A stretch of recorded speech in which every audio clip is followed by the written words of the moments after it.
നമസ്കാരം. ധനമന്ത്രി കെ.എൻ. ബാലഗോപാൽ അവതരിപ്പിച്ച ബജറ്റിന് പിന്നാലെ, ബജറ്റിലെ നികുതി നിർദ്ദേശങ്ങൾക്ക് പിന്നാലെ അതിശക്തമായ പ്രക്ഷോഭമാണ് സംസ്ഥാനത്ത് നടക്കുന്നത്. UDF വിവിധ സമരപരിപാടികളുമായി മുന്നോട്ട് പോയിക്കൊണ്ടിരിക്കുകയാണ്. നിയമസഭയ്ക്കുള്ളിലും പുറത്തും ശക്തമായ സമരപരിപാടികളാണ് നമ്മൾ കണ്ടത്. 4 MLA-മാർ നിയമസഭയ്ക്ക് മുന്നിൽ തന്നെ സത്യഗ്രഹം ഇരിക്കുന്ന കാഴ്ചയും കണ്ടു. ഈ സമരപരിപാടികളെല്ലാം തുടരുന്നതിനിടയിലും നികുതി കുറയ്ക്കുന്നതിനെക്കുറിച്ച് സംസ്ഥാന സർക്കാർ ആലോചിച്ചില്ല. ധനമന്ത്രി അത്തരമൊരു നിലപാട് സ്വീകരിച്ചതുമില്ല. എന്തായാലും ഈ തീരുമാനവുമായി മുന്നോട്ട് പോകാൻ തന്നെയാണ് ധനമന്ത്രിയുടെ നിലപാട്. സമരം തുടരുമെന്ന് UDF വ്യക്തമാക്കുകയും ചെയ്യുന്നു. ഈ സമരപരിപാടിയുടെ ഭാഗമായ CR മഹേഷ്, കരുനാഗപ്പള്ളി MLA, അദ്ദേഹമാണ് ഇന്ന് നമ്മോടൊപ്പം ചേരുന്നത്. UDF-ന്റെ ആ സമര പരിപാടികളെക്കുറിച്ചും ഇതുവരെ നടത്തിയ പ്രവർത്തനങ്ങളെക്കുറിച്ചുമാണ് അദ്ദേഹം വ്യക്തമാക്കുന്നത്. നമസ്കാരം CR മഹേഷ്. വലിയൊരു സമരത്തിന്റെ ഭാഗമായതിനു ശേഷമാണ് ഇപ്പോൾ യോഗനാഥ് ന്യൂസിനൊപ്പം CR മഹേഷ് ചേരുന്നത്. നമുക്കറിയാം, ജനദ്രോഹ ബജറ്റ് എന്ന് തന്നെയാണ് UDF കഴിഞ്ഞ ഈ ബജറ്റിന് തൊട്ട് പിന്നാലെയുള്ള പ്രഖ്യാപനങ്ങളും അതുപോലെ തന്നെ പ്രസ്താവനകളും ഒക്കെ വന്നത്. പ്രതിപക്ഷത്തിന്റെ ഭാഗത്തു നിന്ന് പ്രധാനപ്പെട്ട നേതാക്കളെല്ലാം അത്തരത്തിൽ തന്നെയാണ് പറഞ്ഞത്. പിന്നാലെയാണ് CR മഹേഷ് അടക്കമുള്ള MLA-മാർ സത്യഗ്രഹം അടക്കമുള്ള സമര പരിപാടികളിലേക്ക് നീങ്ങിയത്. എന്നിട്ടും ആ ഒരു സമരത്തിന്റെ രീതി മനസ്സിലാക്കാതെയും ജനങ്ങളുടെ ഹിതം മനസ്സിലാക്കാതെയും ഇത്തരമൊരു ഹുങ്കുമായി മുന്നോട്ട് പോകുന്ന നിലപാടിനെ, ധനമന്ത്രിയുടെ നിലപാടിനെ അല്ലെങ്കിൽ സർക്കാരിൻ്റെ നിലപാടിനെ എങ്ങനെയാണ് ഈ സമയം മഹേഷ് വിലയിരുത്തുന്നത്? തീർച്ചയായിട്ടും അങ്ങ് പറഞ്ഞതുപോലെ പ്രതിപക്ഷം മാത്രമല്ല ജനദ്രോഹ ബഡ്ജറ്റ് എന്ന് പറയുന്നത്. ജനോപകാരപ്രദമായ ഒരു ബഡ്ജറ്റാണ് എന്ന് കേരളത്തിൽ ജീവിക്കുന്ന ഒരാളിനെ കൊണ്ടുപോലും പറയാൻ സാധിക്കില്ല. കേരളത്തിൽ കക്ഷി രാഷ്ട്രീയ ഭേദമന്യേ ഇടതുപക്ഷത്തിൻ്റെ പ്രവർത്തകർ പോലും നിശബ്ദമായി ഉള്ളു തേങ്ങിക്കൊണ്ട് പറയുന്ന കാര്യമാണ് ഈ ബഡ്ജറ്റ് കേരളത്തിൻ്റെ ചരിത്രത്തിൽ ഇത്രയേറെ നികുതി ഭാരം അടിച്ചേൽപ്പിച്ച ഒരു ബഡ്ജറ്റ് ഉണ്ടായിട്ടില്ല. പക്ഷെ അത് നിയമസഭയ്ക്കകത്ത് ഇപ്പോൾ ജനാധിപത്യപരമായി പ്രതിപക്ഷം ഒരു ആവശ്യം ഉന്നയിക്കുമ്പോൾ അത് പ്രതിപക്ഷം ഉന്നയിച്ചത് കൊണ്ട് അത് നടപ്പാക്കാൻ സാധിക്കില്ല എന്നുള്ള പിടിവാശിയാണ്, എന്നുള്ള ഈഗോ പ്രശ്നമാണ്. അപ്പോൾ ഇതിനകത്തുനിന്ന് മനസ്സിലാക്കേണ്ടുന്നത്, ജനാധിപത്യത്തിലൊരു കക്ഷിക്ക് മൃഗീയ ഭൂരിപക്ഷം ജനങ്ങൾ കൊടുക്കുമ്പോൾ ആ ഭൂരിപക്ഷത്തെ ഉപയോഗപ്പെടുത്തിക്കൊണ്ട് ജനാധിപത്യപരമായ പ്രതിപക്ഷ കക്ഷികളുടെ ഉൾപ്പെടെ ജനങ്ങളുടെ മുഴുവൻ അവകാശങ്ങളെയും കൊല്ലുന്ന, ഇല്ലായ്മ ചെയ്യുന്ന ഒരു ഗവൺമെൻറ് സമീപനമാണ് നമ്മളിപ്പോൾ കണ്ടുകൊണ്ടിരിക്കുന്നത്. അപ്പോൾ പ്രതിപക്ഷം പറയുന്നു, ഇപ്പോൾ നമ്മൾ കേട്ടുകേഴ്വില്ലാത്ത കാര്യമാണ്, പ്രതിപക്ഷം സമരരംഗത്തെത്തിയതുകൊണ്ട് ഞങ്ങൾ കുറയ്ക്കില്ല. ഇതെന്തൊരു വിരോധാഭാസമാണ്? കമ്മ്യൂണിസ്റ്റ് പ്രസ്ഥാനത്തിന് ചേർന്നതാണോ? സമരങ്ങളിലൂടെ ആരുമായും സമരസപ്പെടാതെ സമരങ്ങളിലൂടെ തീവാറുന്ന പോരാട്ടങ്ങളിലൂടെ കേരളത്തിൽ കെട്ടിപ്പടുത്ത കമ്മ്യൂണിസ്റ്റ് പ്രസ്ഥാനം, അതിൻ്റെ നേതാക്കന്മാർ മന്ത്രിമാരായിരിക്കുന്നു, അതിൻ്റെ നേതാവ് മുഖ്യമന്ത്രിയായിരിക്കുന്നു. അപ്പോൾ ജനകീയ വിഷയങ്ങളോടും ജനകീയ സമരങ്ങളോടും ഇത്രയും ധാർഷ്ട്യത്തോടു കൂടിയിട്ടുള്ള പെരുമാറ്റം കേരളത്തിൻ്റെ ചരിത്രത്തിൽ ആദ്യമായിട്ടാണ്. തീർച്ചയായും നമുക്ക് അറിയാവുന്നൊരു കാര്യം, ഇപ്പോൾ UDF സർക്കാരായാലും LDF സർക്കാരായാലും ഇത്തരം ബഡ്ജറ്റുകൾ വരുമ്പോൾ നികുതി വർദ്ധിപ്പിക്കേണ്ട ആവശ്യം വരും. അത് ആർക്കായാലും നമുക്ക് സർക്കാരുകൾക്ക് മുന്നോട്ട് പോകാനും സംസ്ഥാനത്തിൻ്റെ സാമ്പത്തിക ഭദ്രത വലുതാക്കാനും വേണ്ടി ഇത്തരം നടപടികളൊക്കെ സ്വീകരിക്കേണ്ടി വരും. അതിന് എനിക്കും തോന്നുന്നില്ല UDF അത് ഏർക്കുന്നില്ല. പക്ഷേ ഏറ്റവും ജനദ്രോഹകരമായ അല്ലെങ്കിൽ ജനങ്ങളെ ഏറ്റവും കൂടുതൽ ബാധിക്കുന്ന ഒരു കാര്യമാണ് ഇന്ധന സെസ്സിൻ്റെ. അവിടെയെങ്കിലും ഒരു കുറവ് വരുത്തി ഈ മുന്നോട്ട് പോകാനുള്ള ഒരു സാഹചര്യം സംസ്ഥാനത്ത് ഇല്ലേ? അപ്പോൾ ധനമന്ത്രി എന്ന് പറയുന്നത് കുറയ്ക്കാനായിരുന്നുവെങ്കിൽ എനിക്ക് 5 രൂപ കൂട്ടിയിട്ട് 3 രൂപ കുറച്ചാൽ പോരെ എന്നുള്ളൊരു ചോദ്യമാണ് വരുന്നത്. ഇത്തരം മറുന്യായങ്ങളാണ് വരുന്നത്.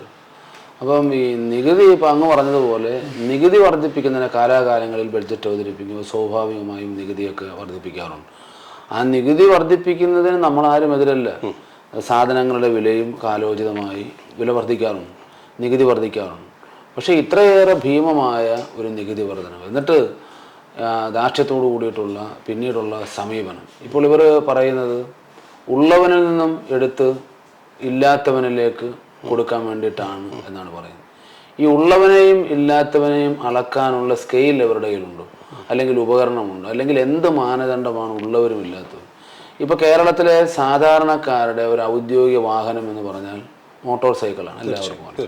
ആ മോട്ടോർ സൈക്കിൾ ഇന്ന് ഉപയോഗിക്കുന്നത്, പണ്ട് പണമുള്ളവരായിരുന്നു ഉപയോഗിച്ചിരുന്നെങ്കിൽ ഇന്ന് മോട്ടോർ സൈക്കിൾ ഉപയോഗിക്കുന്നത് മേശരി പണിക്ക് പോകുന്ന ആളുകൾ, മൈക്കാട് പണിക്ക് പോകുന്ന ആളുകൾ, കൽപ്പണിക്ക് പോകുന്ന ആളുകൾ, അതുപോലെ മത്സ്യവിതരണ തൊഴിലാളികൾ, ലോട്ടറി വിതരണ തൊഴിലാളികൾ ഒക്കെയാണ് ഇത് ഉപയോഗിക്കുന്നത്, മോട്ടോർ സൈക്കിൾ ഉപയോഗിക്കുന്നത്. അത് സാധാരണക്കാരൻ്റെ ഔദ്യോഗിക വാഹനമായി അപ്രഖ്യാപിതമായി തന്നെ പ്രഖ്യാപിക്കപ്പെട്ടിരിക്കുന്ന ഒരു വാഹനമാണ്.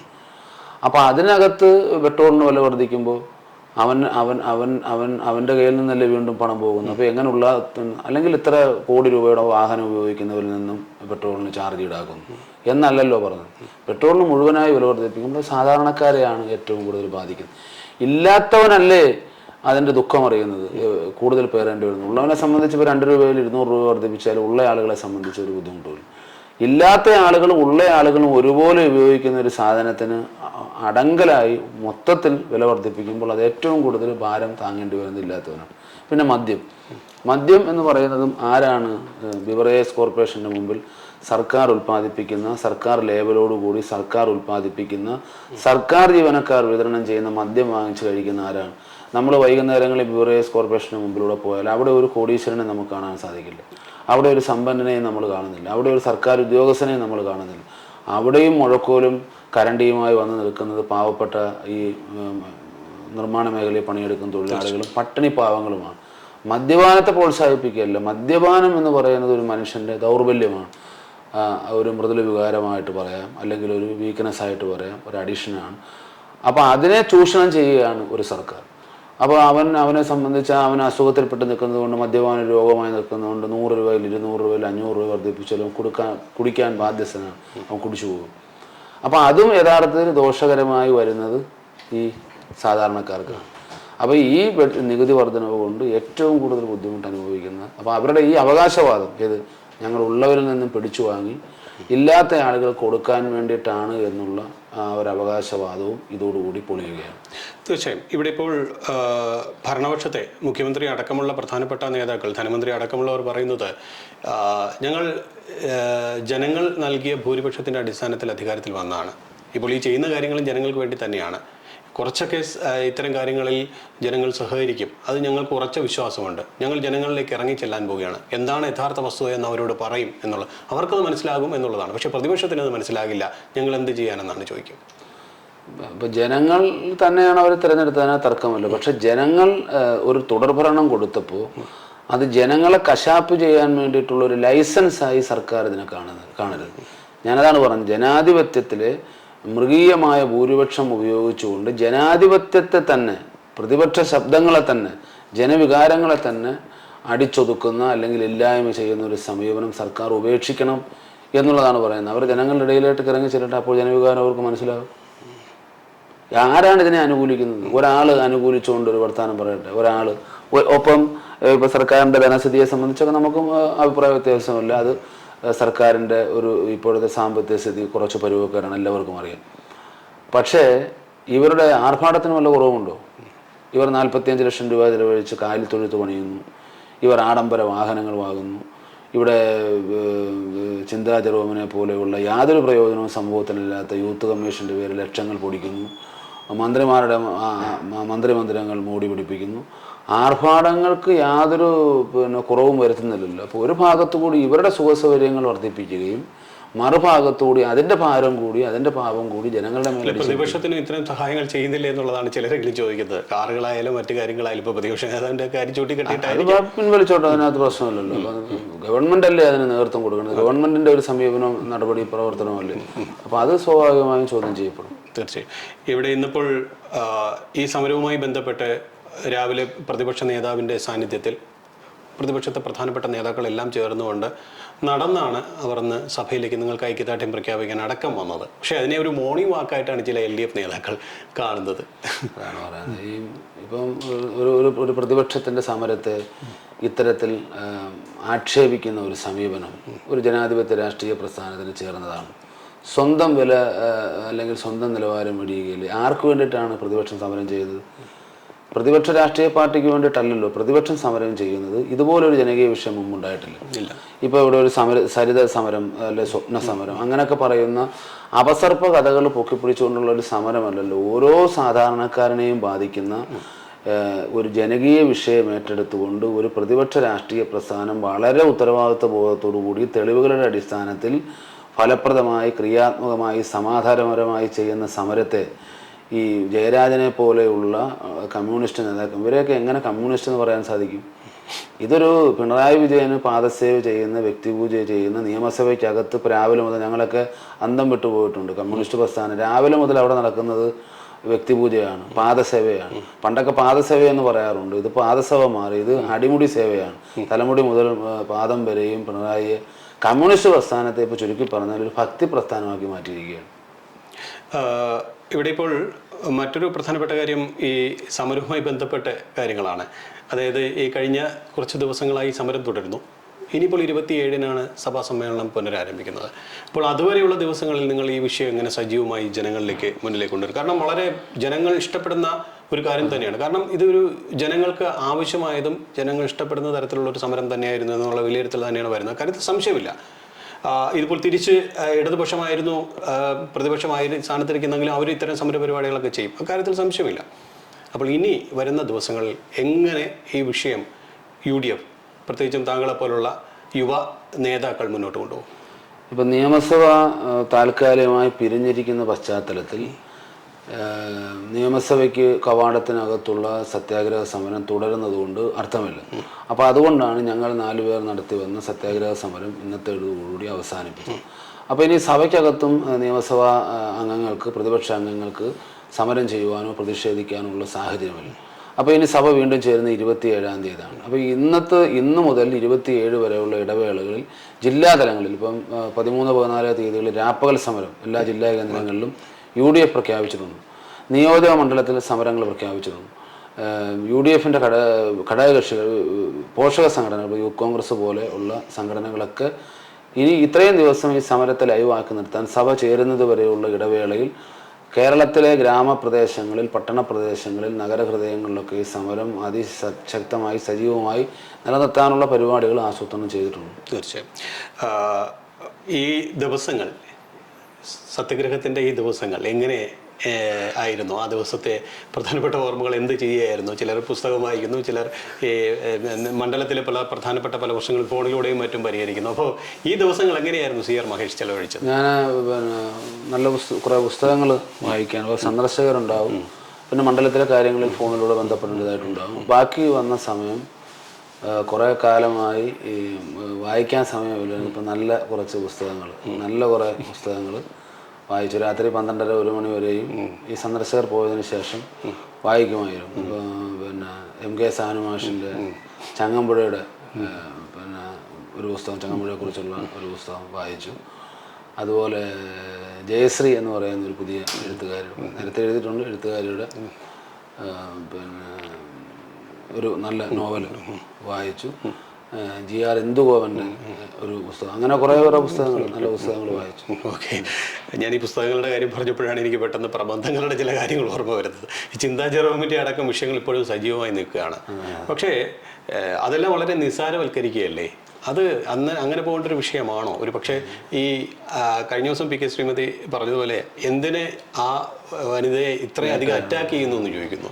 അതാണ്. അപ്പോൾ അവർക്ക് എന്തുമാവാം, അവർക്ക് പിന്നെ ഈ ആശാന് വിളിച്ചാൽ ഏത്തമില്ലെന്ന് പറയുന്നത് പോലെ ഞാൻ പറഞ്ഞില്ലേ, ഈ ജനാധിപത്യത്തിൽ ജനം ഒരു തുടർഭരണം കൊടുത്തു എന്ന് കരുതി അവർക്ക് എന്തും സംസാരിക്കാം, അവർക്ക് എന്തും പ്രവർത്തിക്കാം. നോക്കൂ, അവരുടെ ശരീരഭാഷ പോലും, അവരുടെ സംസാര ഭാഷ പോലും ഒരു സാധാരണക്കാർക്ക് താങ്ങാൻ പറ്റുന്ന രീതിയിലാണ്. എല്ലാവരും ബ്രാഞ്ച് മുതൽ സ്റ്റേറ്റ് വരെ മുഴുവൻ ആളുകളും അഹങ്കാരത്തിന് കൈയും കാലും വെച്ചവരായി മാറിയിരിക്കുകയാണ്. അവർക്ക് എന്തുമാകാം, ആര് ചോദിക്കാൻ, ആര് ചോദിച്ചാൽ അവർക്ക് എന്താണ്?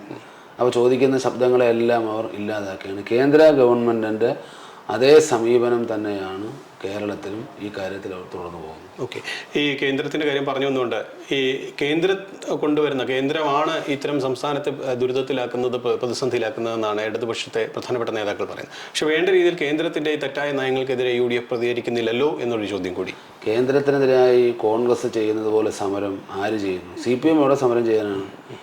CPM എല്ലാ കാലഘട്ടത്തിലും ഇവരുമായി സന്ധി ചെയ്യുന്നതായിട്ടാണ് രാഷ്ട്രീയത്തിൻ്റെ ചരിത്രം നാൾ വഴികൾ പരിശോധിച്ചാൽ മനസ്സിലാകുന്നത്. പക്ഷേ യാതൊരു വിധത്തിലുള്ള സന്ധിയുമില്ലാതെ ഇപ്പോൾ എപ്പോഴും CPM കോൺഗ്രസിനെ ആക്ഷേപിക്കുന്നത് BJP ആണെന്നാണ്. പക്ഷേ ആത്മാർത്ഥമായി അവർക്ക് പറയാൻ സാധിക്കുമോ? ഏത് നിമിഷങ്ങളിലും, ഏത് ഗ്രാമങ്ങളിലും, ഏത് സംസ്ഥാനങ്ങളിലും നേരിട്ട് BJP എന്ന് പറയുന്ന ഈ ഭരണത്തിന് നേതൃത്വം കൊടുക്കുന്നവരെ ശക്തമായി എതിർക്കുന്നത് രാഹുൽ ഗാന്ധിയും കോൺഗ്രസ് എന്ന രാഷ്ട്രീയ പ്രസ്ഥാനവും അല്ലാതെ വേറെ ആരുണ്ട്? CPM എവിടെ എതിർക്കാനാണ്? ഓക്കെ, ഇതിനൊപ്പം തന്നെ എനിക്ക് ചോദിക്കാനുള്ള വളരെ പ്രധാനപ്പെട്ട ഒരു കാര്യം ഈ കിഫ്ബിയുമായി ബന്ധപ്പെട്ട കാര്യമാണ്. കാരണം വലിയ കൊട്ടിക്കോട്ടിച്ച് ഒരുപക്ഷെ ഈ സർക്കാരിനെ പിണറായി സർക്കാരിനെ അധികാരത്തിൽ കൊണ്ടെത്തിക്കാൻ പോലും സഹായിച്ചത് അതുമായി ബന്ധപ്പെട്ട ചില പ്രവർത്തനങ്ങളാണ്. കാരണം സ്കൂളുകളുടെ നിർമ്മാണ പ്രവർത്തികളടക്കമുള്ള വലിയ കാര്യങ്ങൾ ഉണ്ടായി. അതെല്ലാം ഹൈലൈറ്റ് ചെയ്ത് കാണിച്ച് അവരുടെ അധികാരത്തിൽ വരാനുള്ള ഒരു സാഹചര്യം ഉണ്ടാക്കുകയും ചെയ്തു. അതിന് പ്രവർത്തനത്തിന് മുന്നിൽ നിന്ന് നിരവധി കോൺട്രാക്ടർമാരുണ്ട്. അവരെല്ലാം വളരെ പ്രതിസന്ധിയിലാണ്. കോടിക്കണക്കിന് രൂപയാണ് സംസ്ഥാനത്ത് ഇത്തരം നിർമ്മാണ പ്രവർത്തികൾ പൂർത്തിയാക്കിയ കോൺട്രാക്ടർമാർക്ക് ലഭിക്കാനുള്ളത്. അപ്പോൾ ഈ കാണിക്കുന്നത് വല്ലാത്തൊരു ചതി തന്നെയല്ലേ? ഈ കിഫ്ബി കൊണ്ട് എന്തെങ്കിലും പ്രയോജനം ഉണ്ടെന്ന് തോന്നുന്നു. നമ്മൾ കാലത്തിനനുസരിച്ച് കേരളം മാറേണ്ടതായിട്ടിരിക്കുകയാണ്. ഇപ്പം അങ്ങ് സൂചിപ്പിച്ചതുപോലെ കേരളത്തിൽ ഒരു നിർമ്മാണ പ്രവർത്തനവും ഗവൺമെൻറ് നേരിട്ട് നടത്തുന്നില്ല. ശരിയല്ലേ? ഇപ്പം വെള്ളം കൊടുക്കുന്നതിനൊരു പ്രത്യേക വകുപ്പുണ്ട്. അതിൻ്റെ വാട്ടർ അതോറിറ്റി ഉദ്യോഗസ്ഥന്മാരുണ്ട്, സർക്കാർ ജീവനക്കാരുണ്ട്. പിന്നെ അവർ വല്ലതും കരാറുകാർക്ക് കൊടുക്കുന്നെങ്കിലേ ഉള്ളൂ ഇതിൻ്റെ എന്തെങ്കിലും നിർമ്മാണ പ്രവർത്തനങ്ങൾ. ഇലക്ട്രിസിറ്റിക്കും ഇതുണ്ട്, അതും അവർ തന്നെ കോൺട്രാക്ടർ. പക്ഷേ ഇവിടെ കേരളത്തിലും പാലങ്ങളാണെങ്കിലും സ്കൂൾ കെട്ടിടങ്ങളാണെങ്കിലും ആശുപത്രി കെട്ടിടങ്ങളാണെങ്കിലും നിർമ്മാണ മേഖല മുഴുവനും ചെയ്യുന്നത് ആരാണ്? സ്വകാര്യ വ്യക്തികളാണ്. അവരെല്ലാം വല്ലാത്ത പ്രതിസന്ധിയിലാണ്. എനിക്ക് വളരെ നേരിട്ട് അറിയാവുന്ന ഒരുപാട് ആളുകൾ കാണുമ്പോൾ വലിയ കെട്ടിടങ്ങളും വലിയ സംഭവങ്ങളും കുറേ ജീവനക്കാരും ഒക്കെ കാണും. പക്ഷെ അവരുടെയൊക്കെ ഉള്ളു പിടയുകയാണ്. പണി ചെയ്താൽ ഇപ്പോൾ ടെൻഡർ എടുക്കുന്ന സമയത്തുള്ള സാധനങ്ങളുടെ വിലയല്ല പണി തുടങ്ങുമ്പോൾ. ഇതിനിടയ്ക്ക് ഒരുപാട് സമയമാകും, സാധനങ്ങളുടെ വില കുതിച്ചു വരും. അതിനുശേഷം ഈ പണി തീർന്നാൽ, ഇപ്പോൾ കിഫ്ബി പോലെയുള്ളവരുടെ പണി തീർന്നു കഴിഞ്ഞാൽ പിന്നെ ഇവരുടെ നിബന്ധനകൾ, നിയമങ്ങൾ അത് ഒരിക്കലും എന്നുവെച്ചാൽ സൃഷ്ടിപരമായ ഒരു ചവിട്ടുപിടുത്തമെന്ന് പറയും. പണം കൊടുക്കാനില്ലാതെ വരുമ്പോൾ ഒരു കുറിയിട്ട് വീണ്ടും ഇത് 6 മാസം കറക്കി ആ 6 മാസം പിടിച്ചു നിൽക്കാനുള്ള ഒരു കടക്കാരൻ കാണിക്കുന്ന ഒരു വേലത്തരമാണ് ഇപ്പോൾ കാണിച്ചു വരുന്നത്. ഒരുപാട് കോൺട്രാക്ടർമാർ, വലിയ കരാറുകാരൊക്കെ പ്രതിസന്ധിയാണ്. അപ്പോൾ കരാറുകാരെ പലപ്പോഴും ശത്രുതാ മനോഭാവത്തോടുകൂടിയിട്ട് പലരും കാണാറുണ്ട്, അടച്ചാക്ഷേപിക്കാറുണ്ട്. പക്ഷേ ഈ കരാറുകാരില്ലെങ്കിൽ അവൻ പലിശക്കെടുത്തും പണയപ്പെടുത്തിയും അവൻ ബാങ്കിൽ ഓടി പോലെയുള്ള ലോൺ, വലിയ ഭീമമായ തുക ലോൺ എടുത്തും അവൻ സമയബന്ധിതമായി കെട്ടിടം പൂർത്തീകരിച്ചില്ലെങ്കിൽ സർക്കാരിന് നേരിട്ട് ഇത് പണിയാനുള്ള ഏതെങ്കിലും സംവിധാനമുണ്ട്? ഇപ്പോൾ തകർന്നു കിടക്കുന്ന ഗ്രാമീണ റോഡുകൾ, തകർന്നു കിടക്കുന്ന പാലങ്ങൾ, ഇതൊക്കെ ചെയ്യുന്നത് കൊച്ചു കോൺട്രാക്ടർമാരാണ്. ഇവരുടെയൊന്നും സാമ്പത്തിക സ്ഥിതി 100% സുരക്ഷിതമല്ല. ഇവരുടെയൊക്കെ കിടക്കുന്ന കുഞ്ഞുങ്ങൾ കിടക്കേണ്ടെന്ന ആ മണ്ണ് കൊണ്ടുചെന്ന്, ആ പ്രമാണം കൊണ്ടുചെന്ന് ബാങ്കിൽ പണയം വെച്ചിട്ടാണ് ഇവർ ഈ പണി ചെയ്യുന്നത്. അപ്പോൾ സ്വാഭാവികമായും അവരുടെ മനസ്സ് മടിച്ചു. അതാണ് ഇപ്പോൾ പല വർക്കുകളും ടെൻഡർ ചെയ്താൽ എടുക്കാൻ ആളില്ല, വീണ്ടും ടെൻഡർ ചെയ്യാണ് എടുക്കാൻ ആളില്ല, വീണ്ടും ടെൻഡർ ചെയ്യാണ് എടുക്കാൻ ആളില്ല, വീണ്ടും കൊട്ടേഷൻ കൊടുക്കുകയാണ് എടുക്കാൻ ആളില്ല. എത്ര വർക്കുകളാണ്? ഗവൺമെൻറ് ഒരു പരിശോധന നടത്തണം. കേരളത്തിൽ ടെൻഡർ ചെയ്തിട്ടും എടുക്കാനുള്ള വർക്കുകളുടെ എത്ര തുകയുണ്ട്? കോടാനുകോടി രൂപയുടെ നിർമ്മാണ പ്രവർത്തനങ്ങളാണ് ഇതുപോലെ പെൻഡിങ് നിൽക്കുന്നത്. പണം അനുവദിച്ചിട്ടും എടുക്കാൻ നിൽക്കുന്നത്.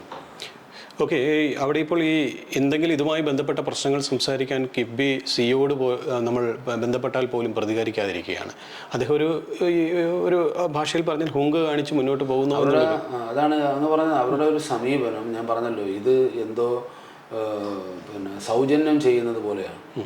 പണം മുടക്കിയിട്ടാണ് കരാറുകാർ ചെല്ലുന്നത്. സ്വന്തം കയ്യിലുള്ള പണം മുടക്കിയിട്ടാണ് ചെയ്യുന്നത്. മാസങ്ങൾ കഴിഞ്ഞ് ബില്ല് മാറാൻ ചെല്ലുക, ഓരോ ദിവസവും പലിശക്കാർ ശല്യം ചെയ്യുക, ബാങ്കുകാർ ശല്യം ചെയ്യുക. അപ്പോഴാണ് ഓരോ നിബന്ധനകൾ വരുന്നത്. അപ്പോൾ സ്വാഭാവികമായിട്ട് ഇനിയിപ്പോൾ പറ്റുന്ന കുഴപ്പം കേരളത്തിലെ കോൺട്രാക്ടർമാർ പണി എടുക്കുന്നില്ലെന്നൊരു ഒരുമിച്ചൊരു തീരുമാനം എടുത്താൽ കേരളത്തിലെ മുഴുവൻ നിർമ്മാണ മേഖലയും സ്തംഭിക്കില്ലേ? അപ്പോൾ കോൺട്രാക്ടർമാരെ അടച്ചാക്ഷേപിക്കുന്നത്, കോൺട്രാക്ടർമാരെ കുറ്റം പറയുന്നത്, ഈ സാങ്കേതികത്വത്തിന് നൂലാമാലകളിട്ട് കോൺട്രാക്ടർമാരെ വലിഞ്ഞു മുറുക്കുന്നവർ, നമ്മളാരും കോൺട്രാക്ടർമാരുടെ പക്ഷം പൂർണ്ണമായും പറയുകയില്ല. പക്ഷേ അവരുടെ പ്രശ്നങ്ങൾക്ക് പരിഹാരം കാണേണ്ട ബാധ്യത ഗവൺമെൻറ്റുണ്ട്. കാരണം ഈ പണിയെല്ലാം ചെയ്യുന്നവരാണ്. അപ്പോൾ അതുപോലെ കിഫ്ബിയുടെ ഏത് ഉന്നത ഉദ്യോഗസ്ഥനാണെങ്കിലും ശരി, ഏത് ജീവനക്കാരനാണെങ്കിലും ശരി, ഇവരോടൊരു ഉദാര സമീപനം. കാരണം ഇവർ ഗവൺമെൻറ് പണിയാണ് എടുക്കുന്നത്.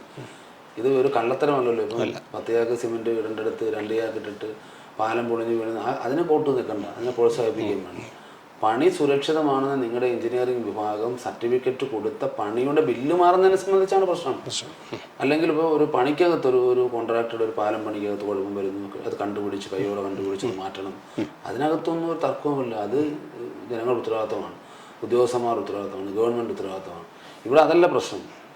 ഇവിടെ പണി സുരക്ഷിതമാണ്, നല്ല 100% നല്ല പണിയാണ് എന്ന് അവരുടെ എഞ്ചിനീയറിംഗ് വിഭാഗം സർട്ടിഫിക്കറ്റ് കൊടുത്തിട്ട്, അല്ലെങ്കിൽ അത് സമ്മതിച്ചിട്ട് പിന്നീട് ബില്ല് മാറുമ്പോൾ ഇവരെ ബുദ്ധിമുട്ടിക്കുന്നത് അവരുടെ മനസ്സ് മടുപ്പിക്കും. തീർച്ചയായും ഈ വരുന്ന സമ്മേളന കാലയളവിൽ ഇത്തരം വിഷയങ്ങൾ CR മഹേഷ് വേണ്ട ബന്ധപ്പെട്ടവരുടെ മുന്നിലേക്ക് കൊണ്ടുവരുമെന്ന് ഞാൻ പ്രതീക്ഷിക്കുന്നു. അതിനുള്ളൊരു ശ്രമം ഉണ്ടാകും. കാരണം ഈ പ്രശ്നങ്ങൾ പരിഹരിക്കപ്പെടണമല്ലോ. കാരണം മറ്റൊരു കാര്യം, മണ്ഡലത്തിലേക്ക് പോകുമ്പോൾ കരുനാഗപ്പള്ളി പോലുള്ള ഒരു മണ്ഡലത്തിൽ വലിയൊരു വിജയമാണ് നേടിയത്. കാരണം കഴിഞ്ഞ കാലങ്ങളിൽ നിന്നും വ്യത്യസ്തമായി പ്രചരണ പ്രവർത്തനങ്ങളിലും മറ്റുമൊക്കെ നടത്തി ജനങ്ങളുടെ പിന്തുണ നേടി MLA ആയി മാറി. ആ പ്രവർത്തനങ്ങളെക്കുറിച്ച് ഇപ്പോൾ ഏത് തരത്തിൽ പോകുന്നു, എങ്ങനെയാണ് കാര്യങ്ങൾ, മണ്ഡലത്തിൻ്റെ വികസന പ്രവർത്തനങ്ങൾ തുടങ്ങിയ കാര്യങ്ങൾ എന്തായാലും പ്രേക്ഷകർക്ക് അറിയാൻ താല്പര്യം ഉണ്ടാവും. ഈ കരുനാഗപ്പള്ളി മണ്ഡലത്തിലെ പ്രേക്ഷകർ തീർച്ചയായും ഈ വിഷയം കേൾക്കുമ്പോൾ അവരത് എന്താണ് എൻ്റെ MLA ചെയ്യാൻ പോകുന്നത്, ഞങ്ങളുടെ MLA ചെയ്യാൻ പോകുന്നത് എന്നുള്ള, അല്ലെങ്കിൽ ചെയ്തുകൊണ്ടിരിക്കുന്നത് എന്നുള്ളൊരു ആകാംക്ഷയുണ്ട്. അപ്പോൾ അതിനെക്കുറിച്ച് കൂടി ഒന്ന് പറഞ്ഞു പോകാം. കരുനാഗപ്പള്ളിയിൽ ഇപ്പോൾ 2 വർഷമാകുന്നു എനിക്കൊരു MLA ആകാൻ, ജനപ്രതിനിധിയാകാൻ അവസരം ലഭിച്ചിട്ട്. തീർച്ചയായിട്ടും ഞാൻ തെരഞ്ഞെടുപ്പിൽ പറഞ്ഞതുപോലെ എൻ്റെ പൊതുപ്രവർത്തനം അത് സത്യസന്ധവും സുതാര്യവുമായിരിക്കും. അപ്പം നമ്മൾ ഇന്നലെ എങ്ങനെയായിരുന്നു, നാളെ ഞാൻ ഈ സ്ഥാനം ഒഴിയുമ്പോഴും അങ്ങനെ തന്നെ ആയിരിക്കും. എൻ്റെ പശ്ചാത്തല സൗകര്യം വർദ്ധിപ്പിക്കുന്നതിനോ എൻ്റെ കുടുംബത്തിൻ്റെ ഭദ്രത ഉറപ്പുവരുത്തുന്നതിനോ ഈ MLA സ്ഥാനം അല്ലെങ്കിൽ പൊതുപ്രവർത്തനം ഞാൻ ഉപയോഗപ്പെടുത്തില്ല. മറ്റൊന്ന് ഒരു സാന്നിധ്യമാണ്. ഞാൻ നിലകളിലും MLA ആവുന്നതിന് മുമ്പും വളരെ സജീവമായി മണ്ഡലത്തിൽ സാന്നിധ്യം ഉണ്ടായിരുന്ന ഒരാളാണ് പൊതുപ്രവർത്തകൻ. അപ്പോൾ അതുകൊണ്ട് തന്നെ ജനങ്ങളുടെ ചെറുതും വലുതുമായ മുഴുവൻ പ്രശ്നങ്ങളിലും ഇപ്പോൾ പലപ്പോഴും തന്നെ പലരും ഇടതുപക്ഷത്തിൻ്റെ സുഹൃത്തുക്കളൊക്കെ അവർ സുഹൃത്തുക്കളാണ് എന്നെ ആക്ഷേപിക്കാറുണ്ട്. കല്യാണത്തിനും മരണത്തിനും പോകും. അപ്പോൾ അതിനെ ഞാനൊരു പോസിറ്റീവായിട്ട് തന്നെയാണ് എടുക്കുന്നത്. അപ്പോൾ ആളുകളുടെ അവർക്കത് അറിയാൻ വയ്യാത്തതുകൊണ്ട് നമ്മുടെ വീട്ടിൽ ദുഃഖം ഉണ്ടാകുമ്പോൾ നമ്മളെ ഒരാൾ വന്ന് ആശ്വസിപ്പിക്കും. എൻ്റെ വീട്ടിൽ ഞാൻ അനുഭവിച്ചതാണ്. അതൊരു വലിയ ഒരു ചികിത്സയാണ്. നമുക്കൊരു ദുഃഖം ഉണ്ടാകുമ്പോൾ ഒരാൾ വരിക, നമ്മളെ ആശ്വസിപ്പിക്കുക. നമുക്കൊരു സന്തോഷം ഉണ്ടാകുമ്പോൾ ഒരു ആൾ കൂടി വരിക, നമ്മളെ സന്തോഷിപ്പിക്കുക. അപ്പോൾ ഈ സാന്നിധ്യം, അതായത് 4 ആൾ കൂടുന്നിടത്തൊക്കെ തീർച്ചയായിട്ടും ഞാൻ എത്തിപ്പെടാൻ ശ്രമിക്കാറുണ്ട്. അതുകൊണ്ട് ഞാൻ പുറത്തോട്ട് അങ്ങനെ വലുതായിട്ട് യാത്രകൾ വളരെ അപൂർവമായി വലിയ നിർബന്ധത്തിന് വഴങ്ങി പോകുന്നതല്ലാതെ മിക്ക സമയവും അസംബ്ലി ഇല്ലാത്ത സമയങ്ങളിൽ മണ്ഡലത്തിലുണ്ടാകും. അപ്പോൾ ഒരു ജനപ്രതിനിധി എന്നുള്ള നിലയിൽ എവിടെ നോക്കിയാലും എൻ്റെ ഒരു സാന്നിധ്യം ഉണ്ടാകാൻ ഞാൻ പരമാവധി ശ്രമിക്കാറുണ്ട്. ഇതുവരെയും അങ്ങനെ തന്നെയാണ്, നാളെയും അങ്ങനെ തന്നെയാണ്. പിന്നെ വികസനമാണ്. വികസനം എന്ന് പറയുമ്പോൾ ഇപ്പോൾ സ്വാഭാവികമായ വികസനവുമുണ്ട്, നമ്മൾ കൊണ്ടുവരുന്ന ചില ഭാവനാപൂർണമായ വികസന പദ്ധതികളുണ്ട്. ഇപ്പോൾ സ്വാഭാവികമായ വികസനം എന്ന് പറയുമ്പോൾ എല്ലാ മണ്ഡലങ്ങളിലും MLA മാർക്ക് MLA ഫണ്ട് ഒരുപോലെയാണ്. അതിപ്പോൾ ഞാനല്ല, ആരാണെങ്കിലും ശരി, കഴിവുള്ളവരാണെങ്കിലും കഴിവില്ലാത്തവരാണെങ്കിലും പ്രതിപക്ഷമാണെങ്കിലും ഭരണപക്ഷമാണെങ്കിലും ശരി, അനുവദിക്കുന്ന പണം ചെലവഴിക്കുന്നത് ആരായാലും നടക്കും. അപ്പോൾ അത് 5 കോടി രൂപയാണ്, ഒന്നും കൂടെ കൂട്ടി 6 കോടി രൂപ അത് നടക്കും. അല്ലാതെ ഭാവനാപൂർണ്ണമായ വികസനം കാലഘട്ടത്തിനനുസരിച്ച്, ഇപ്പോൾ ഉദാഹരണത്തിന് കരുനാഗപ്പള്ളി നേരിടുന്ന ഏറ്റവും വലിയ പ്രശ്നം കുടിവെള്ള പ്രശ്നം. അപ്പോൾ കുടിവെള്ള പ്രശ്നം പണ്ട് രാജൻ ബാബു MLA ആയിരുന്ന സമയത്ത് അദ്ദേഹം കൊണ്ടുവന്ന ഒരു ഓച്ചിറ കുടിവെള്ള പദ്ധതിയുണ്ട്. ആ ഓച്ചിറ കുടിവെള്ള പദ്ധതി അല്ലാതെ പിന്നീട് ഈ കാലം അത്രയും കഴിഞ്ഞു ഇതുവരെ കരുനാഗപ്പള്ളിക്ക് വേണ്ടി ഒരു കുടിവെള്ള പദ്ധതി ആരംഭിച്ചിട്ടില്ല. അതുകൊണ്ടാണ് വെള്ളത്തിന് ഒരുപാട് ബുദ്ധിമുട്ട്. തീരപ്രദേശമാണ്, ഇപ്പോൾ ഉണക്ക് തുടങ്ങുകയാണ്. അപ്പോൾ വീടുകളുടെ എണ്ണം വർദ്ധിച്ചു, ഗുണഭോക്താക്കളുടെ എണ്ണം കൂടി, ജലത്തിൻ്റെ വെള്ളത്തിൻ്റെ ഉപയോഗം കൂടി. പക്ഷെ സോഴ്സ് ഇല്ല. ഓച്ചിറ കുടിവെള്ള പദ്ധതി എന്ന് പറയുന്നത് അച്ചൻകോവിലാറ്റിലെ വെള്ളം മാവേലിക്കര കണ്ടികുറുക്കടവിൽ കൊണ്ടുവന്ന് ടാങ്കിൽ സംഭരിച്ചതിന് ശേഷം അവിടുന്ന് 18 കിലോമീറ്റർ അകലെയുള്ള ഓച്ചിറയിൽ കൊണ്ടുവന്ന് ഓച്ചിറയിലെ ടാങ്കിൽ ശുദ്ധീകരിച്ചാണ് ആലപ്പാട്, ക്ലാപ്പന, കുലശേഖരപുരം, കരുനാഗപ്പള്ളി മുനിസിപ്പാലിറ്റി ഈ പ്രദേശങ്ങളിൽ വിതരണം ചെയ്യുന്നത്. പിന്നുള്ളത് കുറച്ച് പൊട്ട കുഴൽക്കിണറുകളാണ്, അത് ഏത് നിമിഷവും ഇല്ലാതാകും. അപ്പോൾ പ്രധാനപ്പെട്ട ഒരു സോഴ്സ് എന്ന് പറഞ്ഞാൽ ഓച്ചിറ കുടിവെള്ള പദ്ധതിയാണ്. അപ്പോൾ ഇപ്പോൾ ഒരു പുതിയ കുടിവെള്ള പദ്ധതി ഏതാണ്ട് അതിൻ്റെ നിർമ്മാണ പ്രവർത്തനം വേഗത്തിൽ നടക്കുകയാണ്. കുന്നത്തൂർ കരുനാഗപ്പള്ളി 2 മണ്ഡലങ്ങളെ ബന്ധിപ്പിക്കുന്ന ഒരു സംയുക്ത കുടിവെള്ള പദ്ധതിയാണ്. അപ്പോൾ ഈ സംയുക്ത കുടിവെള്ള പദ്ധതി നടപ്പിലാകുമ്പോൾ തഴവ, തൊടിയൂർ, കുലശേഖരം പഞ്ചായത്തുകളിലേക്ക് ആ വെള്ളം ലഭിക്കുകയും ഇപ്പോൾ ഈ പഞ്ചായത്തുകളിൽ ലഭിച്ചുകൊണ്ടിരിക്കുന്ന വെള്ളം മുഴുവനുമായി എടുത്ത് മുനിസിപ്പാലിറ്റി പോലെയുള്ള ആലപ്പാട് തീരപ്രദേശം, ക്ലാപ്പന പ്രദേശം പോലെയുള്ള പ്രദേശങ്ങളിൽ ഉപയോഗിക്കാൻ സാധിക്കും. ഒരു പരിധിവരെ പ്രശ്നത്തിന് പരിഹാരം കാണാനും കഴിയും. പിന്നീട് നിരന്തരമായി നമ്മൾ ജലവകുപ്പ് മന്ത്രിയെ ബന്ധപ്പെട്ടതിൻ്റെ അടിസ്ഥാനത്തിൽ അദ്ദേഹത്തിൻ്റെ നിർദ്ദേശപ്രകാരം വാട്ടർ അതോറിറ്റി ഒരു വലിയ എസ്റ്റിമേറ്റ് കരുനാഗപ്പള്ളി നഗരത്തിന് വേണ്ടിയിട്ട് മാത്രം പ്രത്യേക ഒരു കുടിവെള്ള പദ്ധതി 53 കോടി രൂപയുടെ ഒരു എസ്റ്റിമേറ്റ് ഗവൺമെൻറ് പരിഗണനയിലുണ്ട്. അമൃത് 2 എന്ന പേരിൽ കേന്ദ്ര ഗവൺമെൻറ് ഒരു സ്കീമാണ്. അതിപ്പോൾ ശാസ്താംകോട്ട കായലിൽ നിന്നും കൊല്ലം കോർപ്പറേഷനിലേക്ക് പോകുന്ന വെള്ളം ഞാങ്കടവ് പദ്ധതി വരുന്നതോടുകൂടി ഇനി അവിടേക്ക് പോകേണ്ടി വരില്ല. അപ്പോൾ ടൈറ്റാനിയത്തിൻ്റെ അടുത്ത് വെച്ച് ഈ വെള്ളം ബ്ലോക്ക് ചെയ്ത് കരുനാഗപ്പള്ളി നഗരസഭയിൽ കൊണ്ടുവരാനുള്ള ഒരു സോഴ്സ് ഗവൺമെൻറ്റിൻ്റെ മുമ്പിലുണ്ട്. അതിന് നഗരസഭയും സഹകരിക്കാം എന്ന് കേട്ടിട്ടുണ്ട്. അങ്ങനെ വന്നാൽ കരുനാഗപ്പള്ളിക്ക് വേണ്ടിയിട്ട് ഒരു പ്രത്യേക കുടിവെള്ള പദ്ധതിയും കരുനാഗപ്പള്ളി കുന്നത്തൂർ സംയുക്ത കുടിവെള്ള പദ്ധതിയും കൂടി തീരുമ്പോൾ കരുനാഗപ്പള്ളി കുടിവെള്ള പ്രശ്നത്തിന് ഒരു പരിഹാരം ആവും എന്നാണ്. ഏറ്റവും വലിയ പ്രശ്നം തകർന്നു കിടക്കുന്ന റോഡുകളാണ്. ഇപ്പോൾ നമ്മളൊരു സാധാരണക്കാരനായ ജനപ്രതിനിധി ആയതുകൊണ്ടും ഞാൻ എല്ലാവരുമായി സഹകരിക്കുന്ന ആളായതുകൊണ്ട് പഞ്ചായത്ത് റോഡ് തകർന്നാലും എന്നെയാണ് സമീപിക്കുന്നത്. അത് സമാധാനം പറയേണ്ടതായിട്ടുള്ളത്. പഞ്ചായത്തുകൾക്ക് വേണ്ടുന്നത്ര ഫണ്ടിൽ കാലാവസ്ഥാ വ്യതിയാനം, എല്ലാ ദിവസവും മഴ കിട്ടുന്ന ഒരു സംസ്ഥാനമായി കേരളം മാറിയിരിക്കുകയാണ്. അതുപോലെ ഈ ഇരച്ചിവെള്ളം വീണു മുഴുവൻ ഗ്രാമീണ റോഡുകളും തകർന്നു പോയിരിക്കുക. അപ്പോൾ അതൊക്കെ ഇനി ഏത് കാലത്ത് ശരിയാക്കാൻ പറ്റും, എത്ര കോടി രൂപ വേണമെന്നതിനെ സംബന്ധിച്ച് വലിയ ആശങ്ക. അടിസ്ഥാനപരമായി ജനത്തിൻ്റെ കുടിവെള്ള പ്രശ്നം, യാത്രാ സൗകര്യം, ഇതൊക്കെ മെച്ചപ്പെടുത്തുക എന്നുള്ളതാണ്. ഇപ്പോൾ കരുനാഗപ്പള്ളി ആശുപത്രി ഏറ്റവും കൂടുതൽ 10,000-കണക്കിന് പാവപ്പെട്ട ആളുകൾ ആശ്രയിക്കുന്ന ഒരു ദരിദ്ര നാരായണന്മാരുടെ ഒരു സങ്കേതമാണ്. ധർമ്മാശുപത്രിയായിരുന്നു പണ്ട്. നാഷണൽ വേയുടെ സമീപത്തുള്ള ഏക സർക്കാർ ആശുപത്രിയാണ്. കുന്നത്തൂർ താലൂക്കിലെ ആളുകളും ചവറയിലെ ആളുകളും ആശ്രയിക്കുന്ന കരുനാഗപ്പള്ളിയാണ്. പക്ഷേ ഇപ്പോൾ കരുനാഗപ്പള്ളി ആശുപത്രിയിൽ കഴിഞ്ഞ ഗവൺമെൻറ് കാലത്തും ഇപ്പോഴത്തെ ഗവൺമെൻറ് കാലത്തും ആശുപത്രിയുടെ പശ്ചാത്തല സൗകര്യം വർദ്ധിപ്പിക്കുവാനുള്ള ഒരുപാട് പ്രവർത്തനങ്ങൾ നടക്കുന്നുണ്ട്. ഇനി അവിടെ ആവശ്യം ഈ ആധുനിക ചികിത്സാ രീതികളാണ്. ഇപ്പോൾ കാർഡിയോളജി വിഭാഗം കരുനാഗപ്പള്ളിയിൽ രാത്രിയിൽ ഒരാളിന് നെഞ്ചുവേദന വന്നാൽ അവന് കൊല്ലത്ത് വരെ എത്താൻ പറ്റുമെങ്കിൽ അവൻ ജീവിച്ചിരിക്കും. കാരണം ഒരു ഡോക്ടർ ഇല്ലാത്ത, ഒരു കാർഡിയോളജി ഡോക്ടറുടെ സേവനം ഇല്ലാത്തൊരു ആശുപത്രി. അപ്പോൾ കാർഡിയോളജി വിഭാഗം ആരംഭിക്കണം. ബ്ലഡ് ബാങ്ക്, ഇത്രയേറെ വാഹനാപകടങ്ങൾ നടക്കുന്ന, ആയിരക്കണക്കിന് ആളുകൾ അപകടത്തിൽപ്പെടുന്ന, ദുരന്തങ്ങൾ ഉണ്ടാകുന്ന കരുനാഗപ്പള്ളി താലൂക്ക് ആശുപത്രിയിൽ ഒരു ബ്ലഡ് ബാങ്ക് ഇല്ല. അപ്പോൾ അത് ആരംഭിക്കേണ്ടതായിട്ടിരിക്കുന്നു. പിന്നെ ഇപ്പോൾ 18 പേർക്ക് മാത്രമാണ് കരുനാഗപ്പള്ളിയിൽ ഡയാലിസിസ് ഉള്ള സംവിധാനം. 580ഓളം പേർ ഡയാലിസിസിന് വേണ്ടി പേര് രജിസ്റ്റർ ചെയ്തിട്ടിരിക്കുകയാണ്. അപ്പോൾ അതിൻ്റെ എണ്ണം വർദ്ധിപ്പിക്കണം. ഇപ്പോൾ ഞാൻ MLA ഫണ്ടിൽ നിന്നും 10 ഡയാലിസിസ് മിഷൻ വാങ്ങിക്കാൻ പണം അനുവദിച്ചിരിക്കുകയാണ്. അതുപോലെ അത്യാധുനിക ചികിത്സാ സൗകര്യങ്ങൾ കൂടി ആരംഭിക്കണം. ആരോഗ്യ മേഖല, വിദ്യാഭ്യാസ മേഖല. ഇപ്പോൾ നമ്മൾ ബഡ്ജറ്റിലും കെട്ടിടമില്ലാത്ത 5 സ്കൂളുകളുടെ പേരാണ് കൊടുത്തിരിക്കുന്നത്. അത് അനുവദിച്ചു. അത് ബഡ്ജറ്റിൽ 5 കോടി രൂപ 5 സ്കൂളുകൾക്ക് വേണ്ടി അനുവദിച്ചിട്ടുണ്ട്.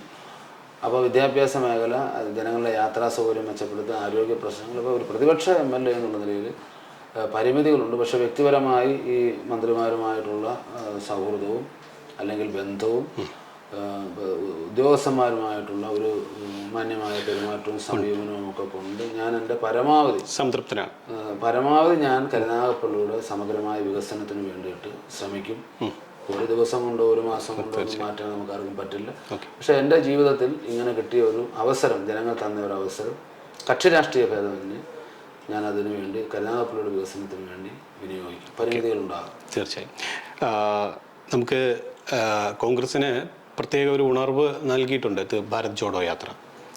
ആ യാത്ര കഴിഞ്ഞ ദിവസം സമാപിക്കുകയും ചെയ്തു. അതിന് പിന്നാലെ രാഹുൽ ഗാന്ധി പാർലമെൻറ്റിലടക്കം നിശിതമായ വിമർശനങ്ങൾ BJPക്കെതിരെ അടക്കം ഉയർത്തുന്നുണ്ട്. അപ്പോൾ അതൊരു വലിയ ഉത്തേജനം താങ്കളടക്കമുള്ള യുവ നേതാക്കൾക്കും യുവജനങ്ങൾക്കും പ്രത്യേകിച്ച് കോൺഗ്രസ് പാർട്ടിക്കും UDFനും ഉണ്ടാക്കിയിട്ടുണ്ടോ? തീർച്ചയായിട്ടും. കോൺഗ്രസിൻ്റെ ആശയം തന്നെ ഇപ്പം കോൺഗ്രസിൻ്റെ രൂപീകരണ കാലഘട്ടം മുതൽ കോൺഗ്രസ് അനുവർത്തിച്ചു വന്ന പ്രവർത്തനങ്ങളില്ല. ഇപ്പോൾ ജനാധിപത്യത്തിലിപ്പം അധികാര രാഷ്ട്രീയം ഒരു പ്രധാനപ്പെട്ട പ്രശ്നമാണ്. പക്ഷേ ഭാരത് ജോഡോ യാത്രയും കോൺഗ്രസിൻ്റെ ആവിർഭാവവും കോൺഗ്രസിന് വേണ്ടി രക്തസാക്ഷികളായ നേതാക്കന്മാരുടെ രക്തസാക്ഷിത്വവും വെച്ച് പരിശോധിക്കുമ്പോൾ പാർലമെൻറ്റ് ജയിക്കുന്നതിന് വേണ്ടിയിട്ടോ നിയമസഭ ജയിക്കുന്നതിന് വേണ്ടിയിട്ടോ അല്ല.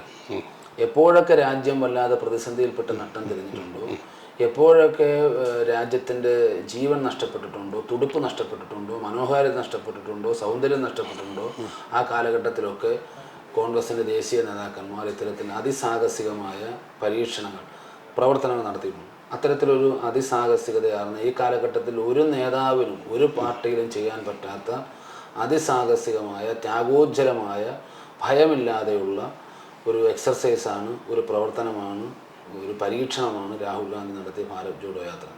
ഇതിനെ ആദ്യം വിമർശിച്ചവർ പോലും ജാഥയുടെ അവസാന ഘട്ടത്തിൽ അനുകൂലിക്കേണ്ടതായി വന്നിട്ടുണ്ട്. ജാഥയിൽ CPIയുടെ ഇന്ത്യയിലെ തന്നെ ഇന്ത്യയിൽ ഒരു ചെറിയ കക്ഷിയാണെങ്കിലും ശരി, ആശയപരമായി അവർ ഉയർത്തുന്ന ആശയപരമായിരുന്നു. അപ്പോൾ അവരുടെ അഖിലേന്ത്യാ സെക്രട്ടറി രാജ പോലും ആ സമ്മേളനത്തിൽ പങ്കെടുത്തു. പ്രതിപക്ഷ നേതാക്കന്മാരെല്ലാവരും പങ്കെടുത്തു, CPM വിട്ടുനിന്നു. പക്ഷേ ഭാരത് ജോഡോ യാത്രയിലൂടെ കേരളത്തിലെ മതേതര മനസ്സുകളിൽ വന്നിരിക്കുന്ന ഒരു ആവേശം ചെറുതൊന്നുമല്ല. അത് വരാൻ പോകുന്ന പാർലമെൻറ്റ് തിരഞ്ഞെടുപ്പിൽ സ്വാഭാവികമായും കോൺഗ്രസിനും അല്ലെങ്കിൽ മതേതര ചേരിക്കും ഗുണം ചെയ്യുമെന്നുള്ള കാര്യത്തിൽ യാതൊരു തർക്കവും. കേരളത്തിലൊരു നേതൃത്വം എത്രത്തോളം പ്രതീക്ഷ നൽകുന്നുണ്ട്? പ്രത്യേകിച്ചും ഇനിയിപ്പോൾ സംസ്ഥാന ലോക്സഭ തെരഞ്ഞെടുപ്പ് അടക്കം വരുന്നു, പിന്നാലെ നിയമസഭയൊക്കെ വരുന്നു. അപ്പോൾ ഈ നേതൃത്വം ഇടയ്ക്ക് ചില നേതാക്കൾ ചില പ്രശ്നങ്ങളൊക്കെ ഉണ്ടായി നമുക്കറിയാവുന്നതാണ്. അപ്പോൾ വലിയൊരു ചർച്ച ചെയ്തതാണ്. അപ്പോൾ അത്തരം പ്രശ്നങ്ങളൊക്കെ ഏതെങ്കിലും തരത്തിൽ പാർട്ടിയെ ബാധിക്കുന്നുണ്ടോ, അതോ എങ്ങനെയാണ് മഹേഷ് കരുത്?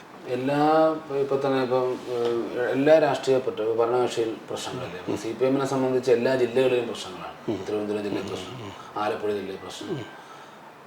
അപ്പോൾ അതൊക്കെ സമ്പത്തിനെ സംബന്ധിച്ചുള്ള തർക്കം, പിന്നെ സൗന്ദര്യത്തെ സംബന്ധിച്ചുള്ള തർക്കം, ശരീരശാസ്ത്രം, ഇങ്ങനെയൊക്കെയുള്ള തർക്കങ്ങളാണ്. കോൺഗ്രസിനകത്ത് അത്തരത്തിലുള്ളൊരു തർക്കവുമില്ല. കോൺഗ്രസിനകത്ത് സ്വാഭാവികമായും വ്യത്യസ്ത ആശയങ്ങളുള്ള, വ്യത്യസ്ത ചിന്താധാരകളൊക്കെയുള്ള ആളുകൾ സ്വാഭാവികമായ അഭിപ്രായ വ്യത്യാസങ്ങൾ ഉണ്ടായിട്ടുണ്ട്. അതൊക്കെ പരിഹരിച്ച് തന്നെ മുമ്പോട്ട് പോകുന്നുണ്ട്. ഇതിനേക്കാൾ രൂക്ഷമായ പ്രശ്നങ്ങളൊക്കെ കോൺഗ്രസിൽ പരിഹരിച്ചിട്ടുണ്ട്. പക്ഷേ എൻ്റെ ഒരു നിർദ്ദേശവും എൻ്റെ ഒരു അഭിപ്രായവും, ഇനി അങ്ങനെ ഒരു അഭിപ്രായ വ്യത്യാസവും ഒന്നും താങ്ങാനുള്ള ശേഷി കോൺഗ്രസിനില്ല. അല്ലെങ്കിൽ അത് അങ്ങനെ ഒരു അഭിപ്രായ വ്യത്യാസത്തിൽ പോയ ജനങ്ങൾ അതൊന്നും താങ്ങത്തില്ല. ജനത്തിനൊരു സിമ്പതി കോൺഗ്രസിനോടുണ്ട്. കോൺഗ്രസിനെ ജനങ്ങൾക്ക് ഇഷ്ടമാണ്. അതിനനുസരിച്ച് കോൺഗ്രസിന് ഉയരാൻ സാധിക്കണം. നേതാക്കന്മാരും അതിന് നേതൃത്വപരമായ പങ്കുവഹിക്കും. ഈ തരൂർ എഫക്റ്റ് പോലെ അങ്ങനെ എന്തെങ്കിലും എഫക്റ്റുകളൊക്കെ വരണമെന്ന് ചിന്തയുണ്ട്? അങ്ങനെ പ്രത്യേകിച്ച് അതിൽ എന്തെങ്കിലും കാര്യമുള്ളതായിട്ട് എല്ലാവരുടെയും കൂടെ കൂട്ടി യോജിച്ചുള്ള ഒരു പ്രവർത്തനമായിരിക്കും. ഇപ്പം നമ്മളൊരു പോരാട്ടം ജയിക്കണമെങ്കിൽ, ഒരു യുദ്ധം ജയിക്കണമെങ്കിൽ ആ യുദ്ധത്തിനകത്ത് തന്നെ എത്രയോ യുദ്ധ സാമഗ്രികളുണ്ട്. പൊട്ടാസിൻ്റെ ഗുണം ചെയ്യും, പീരങ്കിയുടെ ഗുണം ചെയ്യും, തോക്കിൻ്റെ ഗുണം ചെയ്യും. ഇപ്പം നുണയും കൊതിയും പറഞ്ഞ ചില യുദ്ധങ്ങൾ ജയിച്ചിട്ടുണ്ട്. എന്ന് പറഞ്ഞതുപോലെ ഒരു യുദ്ധം ജയിക്കണമെങ്കിൽ എല്ലാ തരത്തിലും കഴിവുകളുള്ള ആളുകളെ കൂട്ടി യോജിപ്പിച്ചുകൊണ്ടുള്ള ഒരു പ്രവർത്തനമായിരിക്കണം. എങ്കിൽ മാത്രമേ യുദ്ധം ചെയ്യൂ. യുദ്ധം ജയിച്ചതിന് ശേഷമാണ് അധികാര തർക്കങ്ങളും അല്ലെങ്കിൽ രാജ്യത്തിൻ്റെ വിഭജനവും ഭരണത്തിൻ്റെ വിഭജനവും ഒക്കെ ഉണ്ടാകും. ഇപ്പോഴത്തെ ലക്ഷ്യം ഈ രണ്ട് ജനദ്രോഹ സർക്കാരുകളെയും ഭരണം അവസാനിപ്പിച്ച് ജനത്തെ മോചിപ്പിക്കുക എന്നുള്ളതാണ്. അതിനാണ് പ്രഥമ പരിഗണനയും. അതുകൊണ്ട് എല്ലാ നേതാക്കന്മാരും ആ തരത്തിലാണ് ഇപ്പോൾ ചിന്തിക്കുന്നത്. തീർച്ചയായും വളരെ വിശദമായി തന്നെ CR മഹേഷ് സംസാരിച്ചു. എല്ലാ വിഷയങ്ങളിലേക്കും കൃത്യമായി നമ്മൾ പോവുകയും ചെയ്തു എന്നാണ് എൻ്റെ വിചാരം. എന്തായാലും ഇനി നിങ്ങളുടെ മുന്നിൽ സമരപരിപാടികൾ തന്നെയാണ്. കാരണം ജനങ്ങൾ ഇപ്പോഴും ആശങ്കാകുലരാണ്. ഈ കടുംപിടുത്തങ്ങൾ എന്തിന് എന്നുള്ളൊരു ചോദ്യം ഇപ്പോഴും നിലനിൽക്കുന്നു. പക്ഷേ അതിന് തിരിച്ചുള്ള മറുപടിയുമായി വരുന്നു. അപ്പോൾ അത്തരം പ്രശ്നങ്ങൾ നിലനിൽക്കുമ്പോഴാണ് നമ്മൾ ഈ കൂടിക്കാഴ്ച നടത്തിയത്. ഇത്രയും സമയം ചെലവഴിച്ചതിന് നന്ദി മഹേഷ്.